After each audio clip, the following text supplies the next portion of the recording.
Beach up Sunset World. Sushi, Sumo, Tokushima!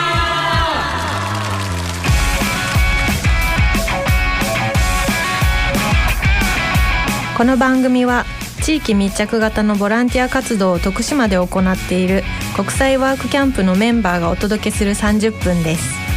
This 30 minutes broadcast is hosted by volunteer members who come from abroad to help the community of Tokushima.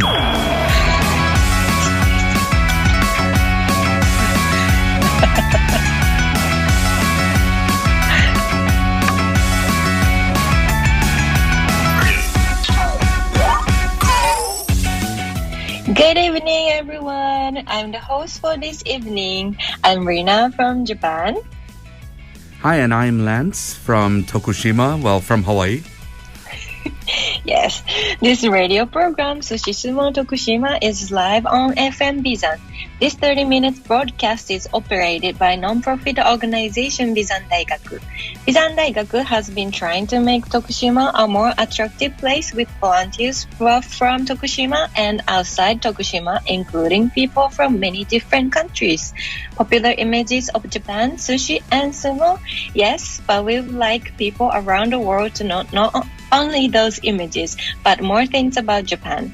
We share the news from Japan and information about Tokushima, a place that welcomes foreigners from all over the world. We will also invite guests from overseas online to share the latest news with you. No one knows who will be talking or what kind of topics we will bring up. Don't miss it.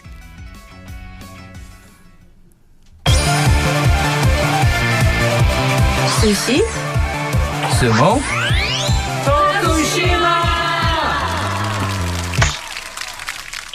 Hello, listeners. Thank you for listening to Sushi Sumo Tokushima. All right. First of all, let me introduce tonight's guest who is in the studio of FM Bizan. Aloha, Lance. Aloha. Yes, my name is Lance Kita. I was born in Hawaii, and I've been living in Tokushima for about over 15 years now, actually. I'm an English teacher at Tokushima Burundi University, and I love to travel when I can travel and visit restaurants around Tokushima. Yes, sounds great. Lance, thank you so much for coming back. No, this is fun. Yay, thank you. I bet you have been in that studio for more than 4 or 5 times or more than that. Yeah, around there. Yeah. It's always fun. Yeah. Thank you. And so, Lance, could you tell the listeners what kind of topics you're going to share with them today?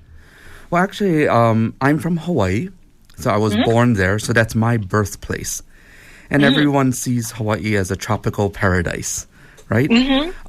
But also my mother's side of my family is from Okinawa. Yeah. And so that's my roots homeland, right? And also a lot of people think of Okinawa as a tropical paradise with lots of beaches and fun things. But it's really interesting that Hawaii and Okinawa actually have a lot of common bonds, right? There's a lot of things that are very similar, and especially in their history. And I think that makes both places very, very special. And so that's what I wanted to kind of share with everybody today. It's a side of Hawaii and Okinawa that most people don't get to see. True. And that sounds so great. I think it's really interesting to learn the history of both Hawaii and Okinawa. I think there's a lot people don't know. Yeah. And I'm not sure if this 20 minutes or 30 minutes are enough. Well, I don't think it's enough. But I wanted to ask you to share the stories that of both Hawaii and Okinawa. Sure. Actually, maybe the most important thing is that Hawaii and Okinawa used to be their own countries. They used to be kingdoms. They both had kings. Yeah. So in Hawaii, we had the Hawaiian kingdom. And I think everyone who's seen Dragon Ball knows Kamehameha.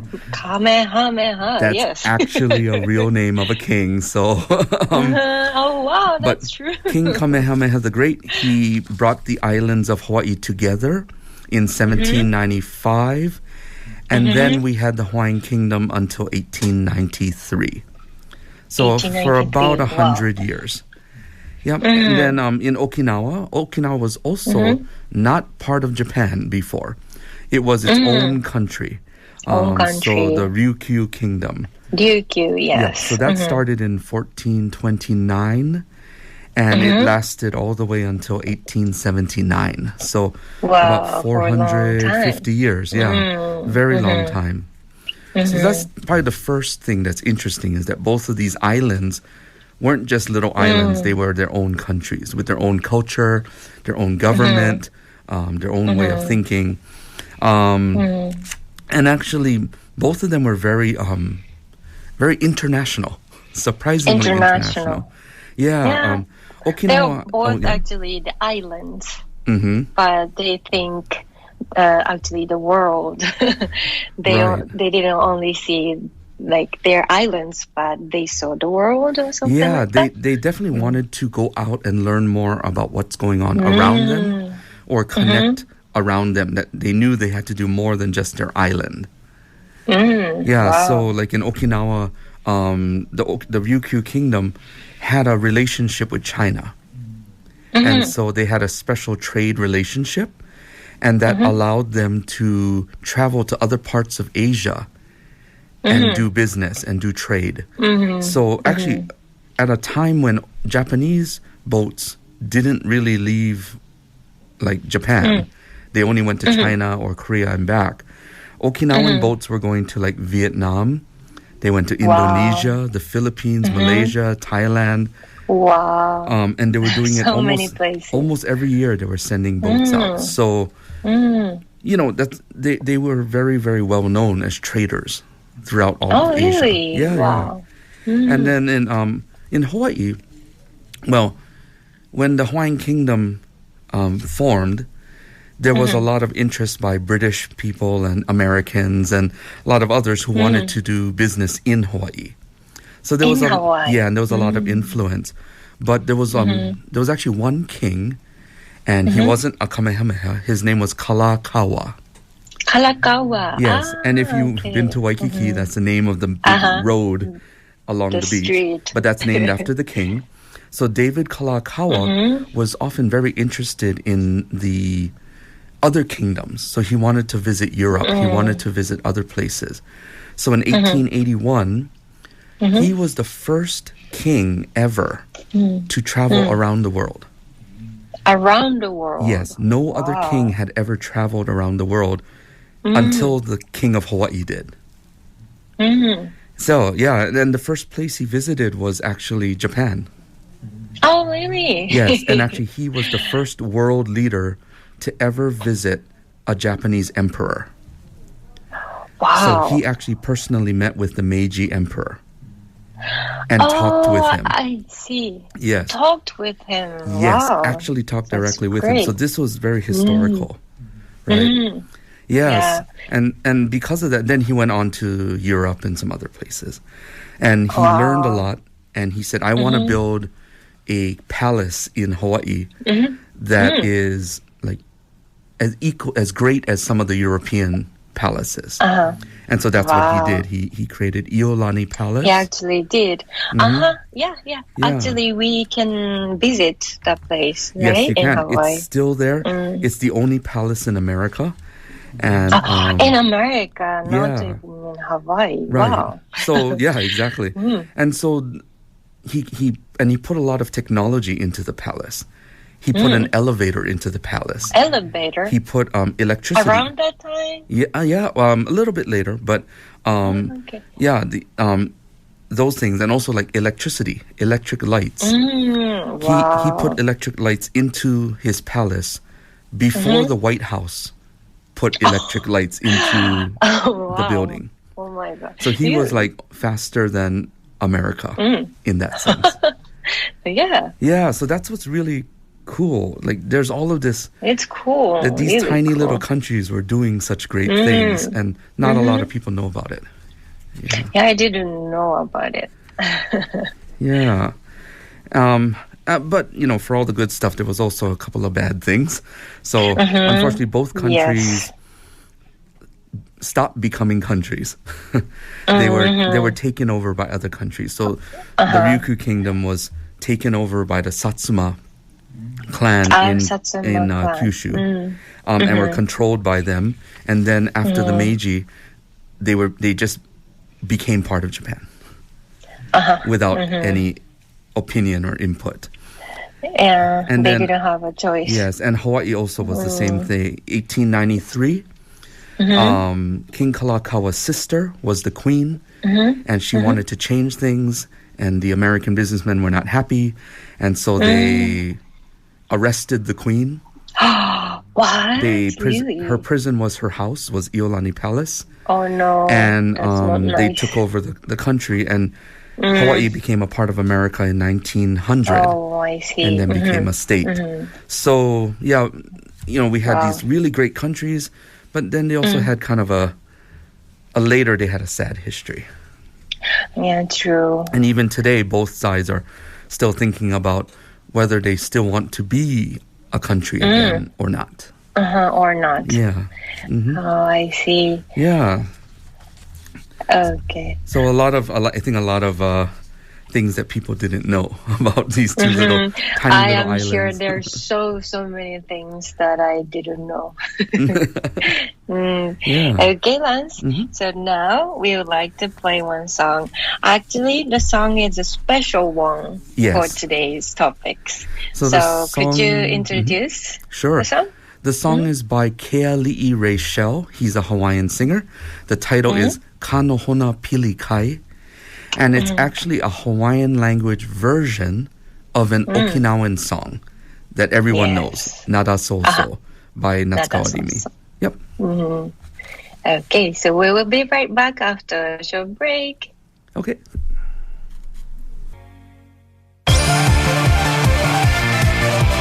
Sushi, Sumo, Tokushima!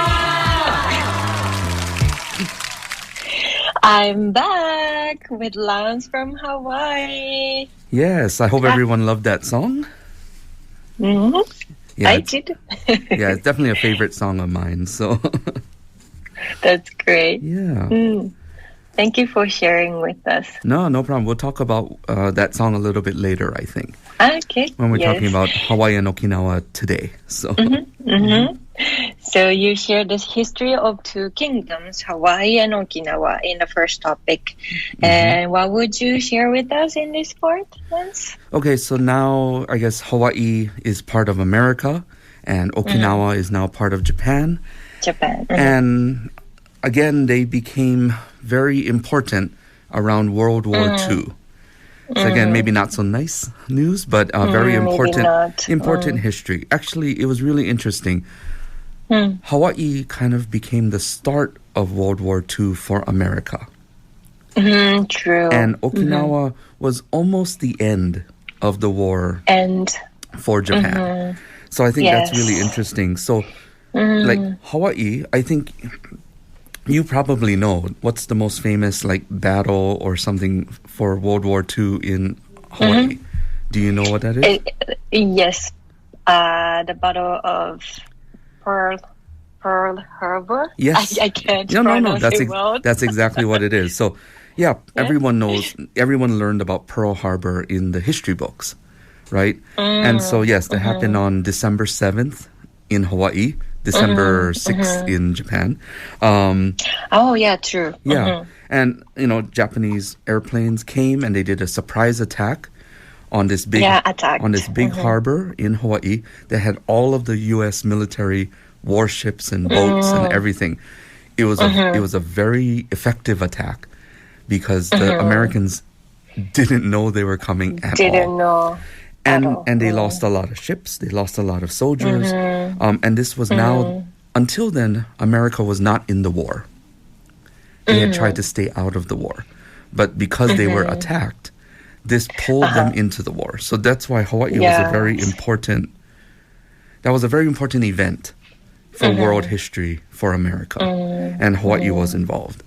It also meant that all of the Japanese people who are living in Hawaii were there suddenly already many people, right? Yeah, and suddenly they were seen as the enemy. True. So, like my grandmother, she was not allowed to speak Japanese outside of the house. Okay. And people were not allowed to show Japanese things or wear kimonos, and many Japanese families were so scared that they would be arrested for being Japanese that they like burned their kimonos, or they burned their butsudan. Even butsudan? Well, because it looks Japanese, and so they didn't want they didn't want to get into trouble. So it was a very tough time for a lot of Japanese living in Hawaii. And then on the other side, you have Okinawa.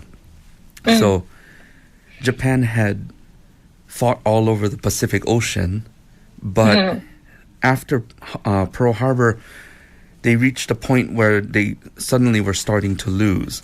And so slowly the American army was moving over all of the islands in the Pacific. And they finally came to Okinawa. And the U.S. soldiers landed on the north side and on the south side of the island, and just kind of moved into the middle. Yeah, and kind of tried to squeeze the Japanese soldiers. And the Japanese soldiers were hiding with Okinawan people. The Okinawan people had run away into mountains or into caves, and the Japanese soldiers decided to also use those caves. And so when the American soldiers came and the battles were happening, the Okinawan people were stuck in the middle of the battlefield, between these Japanese soldiers and the American soldiers. And a lot of people died. It was a very sad time. I think it was 140,000 Okinawan people. Many people, Yeah, right? just Okinawan people. And then 70,000 Japanese soldiers and 14,000 American soldiers.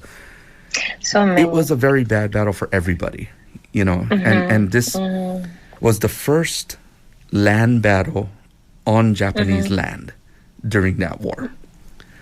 So True. When they lost, I think that was almost the final, like, maybe we're not going to win this war.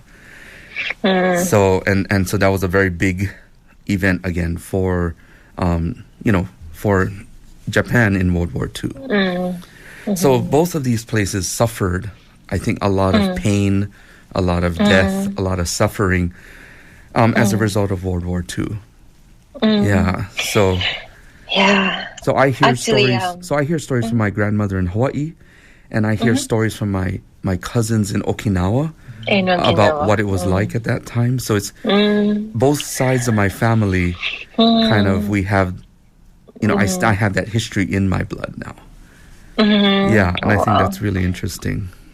It's interesting, but at the same time, I visited memorial places, parks, both in Hawaii and Okinawa of World War II. And it was sad to see what happened and everything, but I think it's good to learn the history, what really happened there. Not only, we visit those places and just see, for example, the beaches or eat good food, but learning the history. So I think it's important to learn when you visit those places. Right, and I think it helps you appreciate the island more, that it's not just a paradise, it's not just your resort. That I agree with you. I think once you appreciate that, then you maybe feel the place is more special. And I think that's very important. So true. Wow, thank you. But also I would like to ask you more things about Okinawa and Hawaii. Is there anything that you would like to share at the end of the program? So with the song, right, that played just now. So that Hawaiian singer was riding an airplane coming to Japan to do a concert. And he heard the song and he just felt so emotional about it. So he asked people and he found out that Begin, which is a famous Okinawan band. The artist? They had written the song. So he went and talked to Begin. And he asked them, oh, nice. Can I feel very moved by the song, so can I, use it? And he said yes. And so nice. The song is not an exact version. The Hawaiian singer put his own memories and his own feelings about his hometown into it. So it has a different meaning, but it has the same, I think, emotion. And I think that's a big part of both Hawaii and Okinawa. They both love music, and they both love their language. Right. The language is very important to them as well. And that's what keeps them going. I think you can see the history has been very tough. And so many times, they've been told you have to be American, not Hawaiian. You have to be Japanese, not Okinawan. But they still will hold on to this culture. They will still use the Okinawan language, the Hawaiian language. They will still sing the songs, try to preserve the culture. And I think that's very brave, and it's very wonderful to see, that they're survivors. Like both of these islands are survivors. And I that's why I feel proud to be both from Hawaii and also Okinawan, because I feel I can get a lot of good energy from that. Sounds so great. So that's why I'm very happy to be able to have come here and to talk about this. Yes. And so people can maybe they've never noticed this before. True. And so this is a nice way to kind of show people there's often more to history than what you see in a textbook. And that's why it's good to go out and talk to people and find out more about people's culture. True. Yeah, I really appreciate this opportunity today that I could learn about Hawaii and Okinawa from you, Lance, who have a strong connection to both of them. Oh, no, thank you for letting me speak today. Thank you so much. All right, it seems we have almost reached the end of the program. We are waiting for messages from you with feedback or requests. Sushi? Sumo? Tokushima! This radio program, Sushi, Sumo, Tokushima, is being recorded live here on Bizan FM in Tokushima. So, Lance, is there any your favorite phrase or word you would like to share with us today? Actually, I have an Okinawan word, which I thought might be nice for this, and it's a kotowaza or a proverb. It's called Ichariba chode. Ichariba chode. Yes, and it means ikkai aeba kyodai ni naru. So it means once we meet, we are now family. And it means we all have to get along and be kind to each other. Sounds so great. Yeah, so I thought that's a good one for today. It is. Thank you. And this program is operated by non-profit organization Bizan Daigaku. We're open to and accepting any forms of support or contributions you have to offer within the local community of Tokushima. Please do not hesitate to contact us if you wish to get involved by emailing radio@bizandaigaku.net. We're accepting requests and messages via email. Please send emails to request@bfm.jp, request@bfm.jp, including the title of the show, Sushi Sumo Tokushima, in your messages. You can listen to this channel, FM Bizan, on the internet with your PC, smartphones, and tablets. If you are accessing with your PC, go to the website www.bfm.jp and you will find a banner written Listen Radio on the right side of the page. If you are accessing with your smartphone or tablet, download the application Listen Radio, then select BFM 791 FM Bizan with the area Chugoku Shikoku.